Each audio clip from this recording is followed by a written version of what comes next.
Andrew Clennell with that news today that the New South Wales government going to push ahead with a job saver program for those businesses that have taken a big hit on their turnover.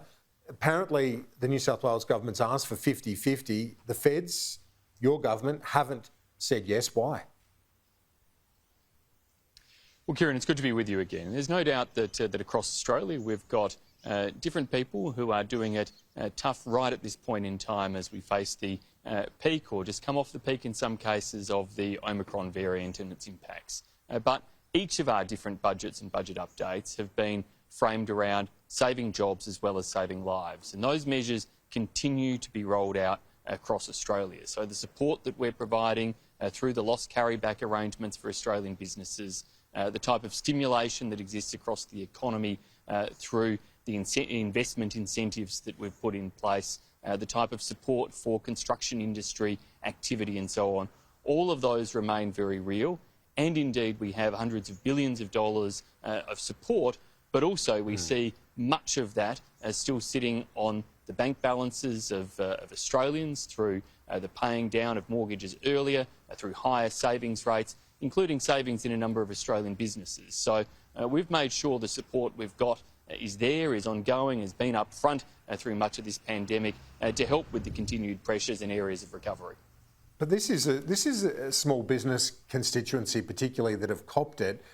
Traditionally a Liberal Party constituency, and it doesn't seem like there's much affection from them towards the government at the moment, given how much they are hurting through Omicron. Despite the lack of lockdowns, they're still hurting. So again, I ask you, why won't the federal government go 50-50 with New South Wales on their job saver plan to be announced this week?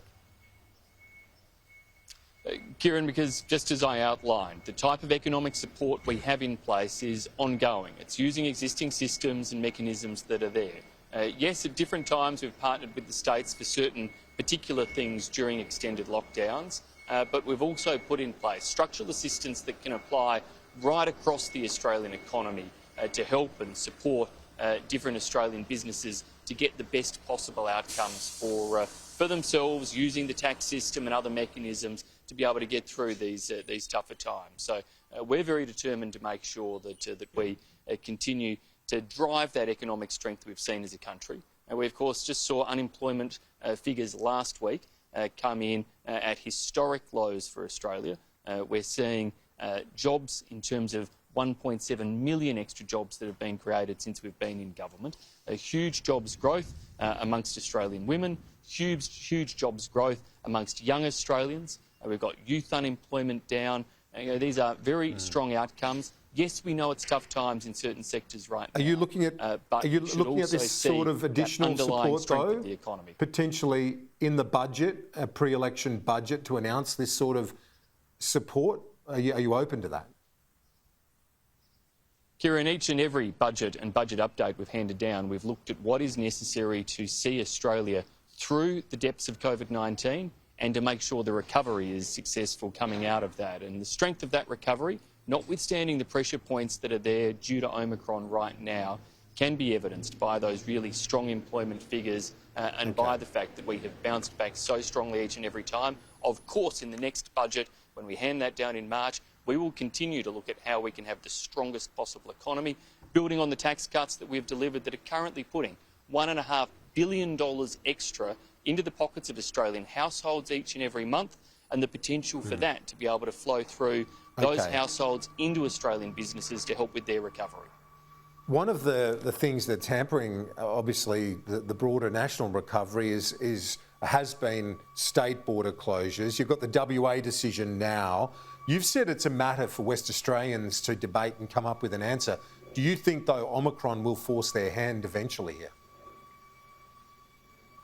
Look, Omicron has proven to be so highly transmissible, not just here in Australia, but right around the world. The surge in case numbers that it drove has put pressure on testing systems, for example, right around the world, has seen rapid antigen tests in shortage right around the world, and has seen the fact that all countries face that challenge that once there, it is so transmissible that it is very hard to control. And that will be a challenge for Western Australia as it has been anywhere else. The good side in Do you relation think it shows to that WA's health system is not ready? Around 70% less. Does this decision Look, reflect that is a matter state for, health system that's not ready?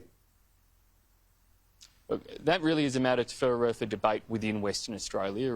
I'm not going to pretend to be an expert on West Australian hospitals. West Australia has received the same type of support that we've provided across the rest of the country in terms of significant extra funding for the health system, in terms of the agreement that provides access to private hospital staff to support peak operation and peak needs. These are the types of pillars that we put in place that have helped to ensure that, as difficult as it is in hospitals and health systems around the country at present because of the extra hours people are having to work, ultimately beds are available, our hospitals haven't been overloaded, and the system has demonstrated reopening that it can gone? cope elsewhere. Because it's a similar population, your home state. How has the SA reopening gone? I know there've been long waits for PCR testing and so on, but how's it been handled by the health system now? Well, Kieran, at that initial peak time, yes, there were queues for PCR tests or the like, but I think it's really important to emphasise that here in South Australia and I'm sure in other states as well, people who need a test at present can get one pretty quickly. There are no longer long waits for PCR tests. There are also clinics handing out free rapid antigen tests that if you need a test because you're symptomatic, if you need a test because you're a close contact, then you will get a free test, and they are available through those different testing processes we've got in place. In terms of the reopening in South Australia, I've noted that everybody from the Federal AMA President through to the New Zealand Prime Minister has indicated they see South Australia as a model to follow, where there have been some early restrictions that were put in place to be able to suppress the peak in relation to Omicron, and that appears to have been successful in having a lower peak occurring than was the case in New South Wales, Victoria or Queensland for that matter. So I think South Australia has shown you can get that balance right, not without still some challenges in terms of health workforce and those issues where you have people isolating, but that's why those extra supports through our private hospital agreements and other funding have been put in place.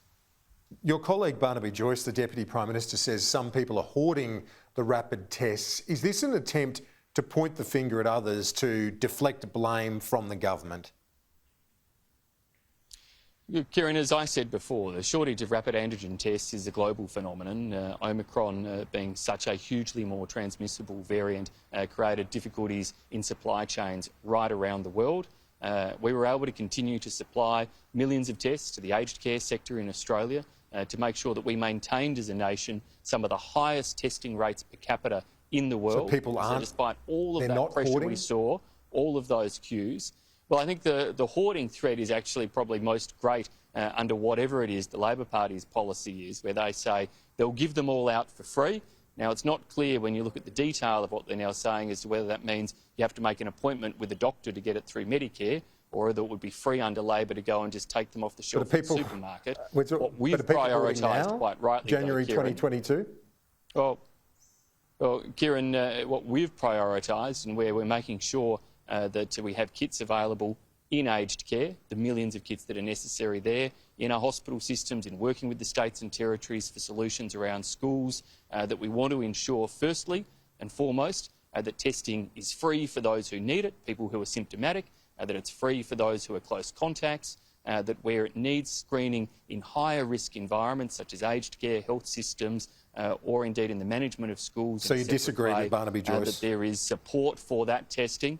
And of course, we've provided the concessional scheme that as more kits come into the country, they'll be available in a concessional way for those pensioners and other concessional card holders. Well, our viewers can see you haven't really responded specifically to the Barnaby Joyce question, so I won't ask you 1,000 times. Let's move on to this immigration question. Andrew Clennell reporting earlier that 2 years ago there were 60,000 on average passenger arrivals in January 2020. 2022, just under 10,000. Why aren't, even though you've reopened to international students and so on, why haven't those numbers rebounded? Why aren't those students returning and those visas being taken up? Kieran, it's early days still in terms of the reopening of borders, the re-establishment of flight contacts. International flights are, on the whole, more expensive than they were pre-pandemic as there's less competition and higher costs that airlines are dealing with. There's uncertainty right around the world. Once again, to stress the point that I've made a few times, Omicron didn't just happen here in Australia. It happened in pretty much every other country of the world as it swept around and surged case numbers and created additional uncertainty and additional pressure points there. So, range of different factors, but obviously the announcement we made last week as a government to provide for a rebate of visa fees for working holiday makers and for international students coming to Australia is all about, in a time-limited sense, trying to bring forward some of those arrivals and to incentivise people to say you should come now and to make sure they're aware of the fact that our borders are open and we're not just allowing them to come, but we're encouraging them to come. We're out of time, but I just want to squeeze in one quick question. The WeChat reaction to Scott Morrison's account, the hijacking of that account. James Paterson says there should be a boycott from parliamentarians when it comes to that platform. Do you agree with him?